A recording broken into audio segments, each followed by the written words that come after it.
I don't know anything about that. Okay, well, Brent was looking into it, and he found something. And now he's dead. Hold on, you think the cops are involved in this? I don't know, but until I find out, I can't come home. Where are you?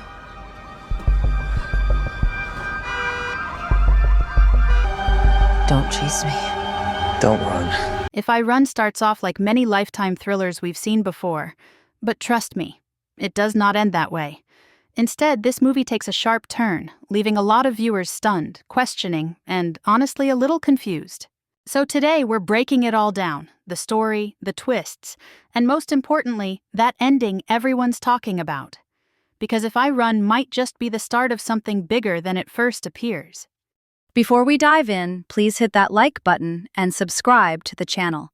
Make sure to turn your post notifications on so you never miss any of my videos.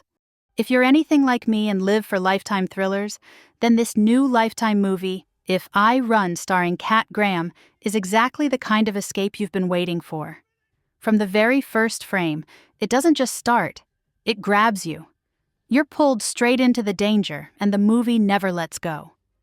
This one has the pace, the heart, and that survive-at-all-costs tension that makes Lifetime the guilty pleasure we all keep coming back to. Here's the setup.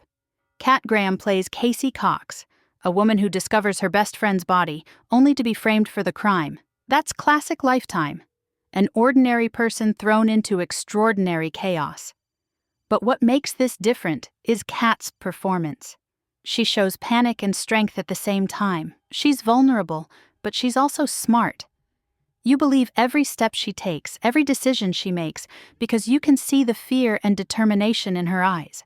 Once Casey goes on the run, the movie shifts into full survival thriller mode. She's trying to clear her name while also staying one step ahead of the people chasing her. Along the way, she connects with Dylan, a veteran turned private investigator played by Evan Roderick. And here's the thing, every time they share the screen, you feel the tension. Dylan wants to believe her, but he's carrying his own baggage. He's dealing with past trauma and a deep need to uncover the truth, no matter the cost. What really makes If I Run stand out is how it mixes Casey's faith with her fight to survive. It's not overdone or preachy. Instead, it feels real, like a quiet strength that pushes her forward even when things look hopeless. And Kat sells this perfectly. She makes Casey both spiritual and gritty, and that balance gives the movie a lot of heart. And of course, Lifetime is known for twists, and this movie delivers more than a few. New clues pop up, shady characters hover a little too long, and Casey realizes she's not just running, she's being hunted. Those moments make you lean in. Some scenes will have you holding your breath, and others will have you pausing just to take it in before you hit play again. Let's talk about Dylan a little more. His story isn't just about chasing Casey, it's also about redemption. You see him begin to change as he starts to believe her. Then you've got side characters like Eddie, who helps with fake IDs, and Lucy, a grieving grandmother. They don't just fill space, they remind us of trust, of loss, and of the human cost behind the danger. At about 90 minutes, If I Run doesn't waste any time. The pacing is tight. 1 minute Casey is planning her next move, and the next she's right back in danger. What I loved most is how the movie uses small moments, a glance, a whispered warning, even a flash drive with hidden information, to keep the story moving without dragging. If you love watching someone fight their way out of impossible odds, this movie delivers. Yes, Lifetime has a formula, but here the formula works. The danger feels real. The emotions feel real, and the performances make you believe in every choice Casey makes. Now, no movie is perfect. A couple of the faith-heavy speeches felt a little forced, almost like they were dropped in to remind us of the theme. And personally, I would have liked a few more moments of Casey just being still, not running, not planning, so we could see more of who she really is outside of survival mode. And listen, I've got to be real with y'all, that ending, whew, it left me feeling some type of way. Because yes, we got a conclusion to one piece of the story, but the actual case that had her running in the first place? Untouched. Like, are we just supposed to forget about that? It almost felt like she went from running for her life to suddenly being this angel dropped in to solve a 2-year-old missing persons case. And while that twist did keep me watching, it also made me pause like, wait a minute, what about that first case? Now let's talk some more about that ending, because honestly, this is where a lot of us had mixed feelings. By the final act, Casey has proven herself to be more than just a woman on the run.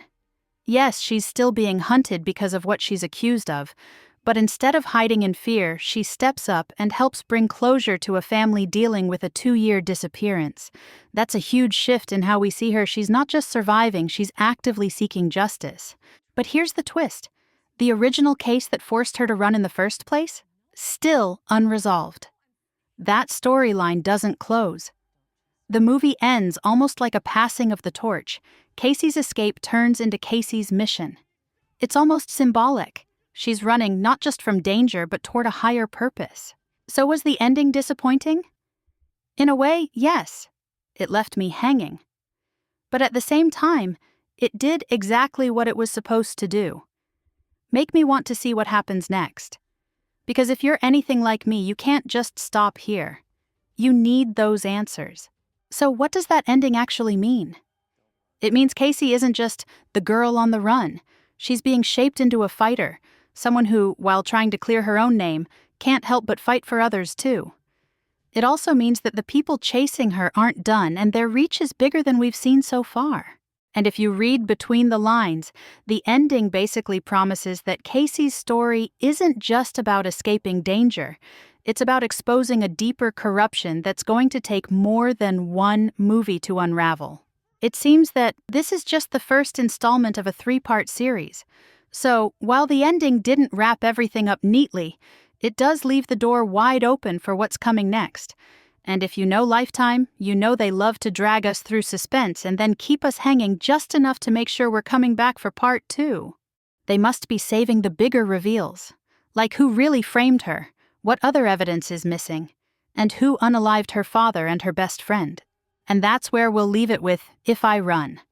Lifetime really knows how to hook us with drama, suspense, and just enough mystery to keep us wanting more, even if the ending had us scratching our heads. So, Lifetime fans, this one is a clear stream it.